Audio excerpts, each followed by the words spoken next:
क्या सांगनेर में सरकारी जमीन पर कब्जा करने की है तैयारी? क्या भूमाफियाओं के बढ़ते हौसले के आगे नतमस्तक है प्रशासन? मामले की हो जांच। सरकारी जमीन पर अवैध कब्जों को लेकर एक बार फिर से सवाल उठने लगे हैं। हाल ही में मिली जानकारी के अनुसार सांगनेर कस्बे के नगर निगम रोड पर कुछ प्रभावशाली लोगों द्वारा खाली पड़ी सरकारी भूमि पर कब्जा करने की तैयारी की जा रही है। स्थानीय निवासियों ने इस गतिविधि को लेकर चिंता जताई और प्रशासन से कार्रवाई की मांग की है। क्षेत्रवासियों का आरोप है कि रात के अंधेरे में कुछ लोग सरकारी जमीन पर मिट्टी व ईंट डालकर कब्जा करने की कोशिश कर रहे हैं। आपको बता दें, सांगनेर के नगर निगम रोड पर सिंधु सागर, जिसका खसरा नंबर 3494 है, यह खसरा नगर निगम के नाम से अंकित है, पर कुछ लोग यहां कब्जे की कोशिश कर रहे हैं। लगभग 1135 वर्ग गज का यह भूखंड, जिस पर कुछ समय पहले ही नगर निगम सांगनेर जोन ने इस जगह पर पैड पार्किंग बनाने का प्रस्ताव टाउन प्लानिंग डीसी को भेजा था। चूंकि क्षेत्र में पार्किंग की व्यवस्था बिगड़ी हुई है, इसको लेकर यहां अगर पार्किंग बनती है तो इसका फायदा पूरे बाजार को होगा।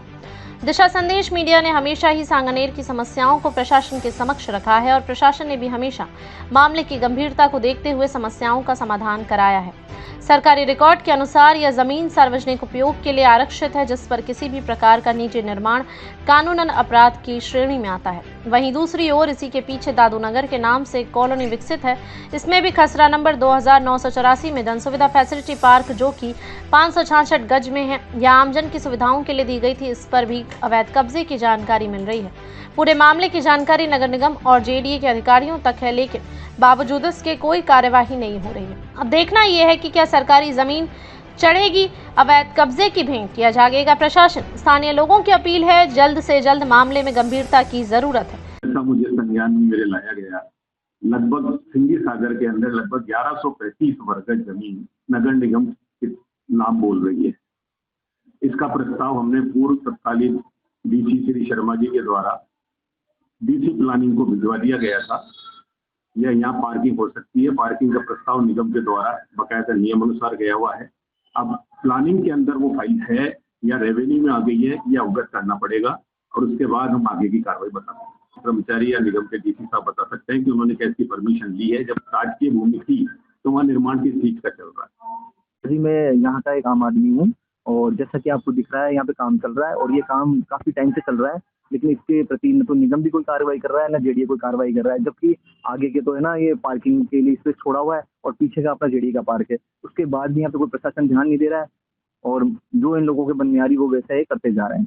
तो मैं आप लोगों से निवेदन करता हूँ कि इसको थोड़ा ध्यान दें, ताकि और सख्त से सख्त कोई कार्रवाई करे। हमको ये नहीं चाहिए कि भाई हमको किसी को आमजन को परेशान नहीं करना। भाई इनका मंदिर बनता है तो बनने दो, लेकिन पीछे का वो जेडीए का जो पार्क है वो भी तो बनने दो। हमको किसी से कोई तकलीफ नहीं, लेकिन वो व्यवस्था क्यों नहीं हो रही है, उसकी तरफ प्रशासन ध्यान क्यों नहीं दे रहा है। हम प्रशासन की ओर ध्यान लाना चाह रहे हैं कि प्रशासन जल्दी जल्दी इसकी तरफ जागे। बस हमें यही चाहिए। जय हिंद, जय भारत। जो कर रहे हैं वो नगर निगम रोड पे कर रहे हैं, जो नगर निगम से मात्र 50 मीटर की दूरी पे है। इसमें इसका जो पीछे वाला हिस्सा है वो जेडीए की प्रॉपर्टी है और आगे वाला जो हिस्सा है वो नगर निगम के क्षेत्र में आता है। यहाँ पे 15-20 दिनों से कोई अवैध निर्माण चल रहा है। हम 5-6 बार नगर निगम में भी जा चुके हैं, लेकिन वहाँ हमारी कोई सुनवाई नहीं होती है। हमें बार भगा दिया जाता है। 3 दिन काम करते हैं, फिर रुक जाते हैं, फिर काम करते हैं। ये एक अवैध निर्माण है जो चला जा रहा है भूमाफिया के द्वारा। लेकिन ये है निगम के अंदर हम 5-6 बार गए हमारी तकलीफ लेके, लेकिन वहाँ कोई सुनवाई नहीं होती है। जेडीए के अंदर जाते हैं तो जेडीए वाले ये बोलते हैं ये हमारा अधिकार नहीं, हमारा अधिकार है वो आपके मंदिर के पीछे है। अगर मंदिर के पीछे होता तो हम कार्रवाई करते हैं, लेकिन वहाँ भी कोई कार्रवाई नहीं की जा रही। वहाँ पे भी अतिक्रमण किया जा रहा है। जयपुर से दिशा संदेश मीडिया की रिपोर्ट।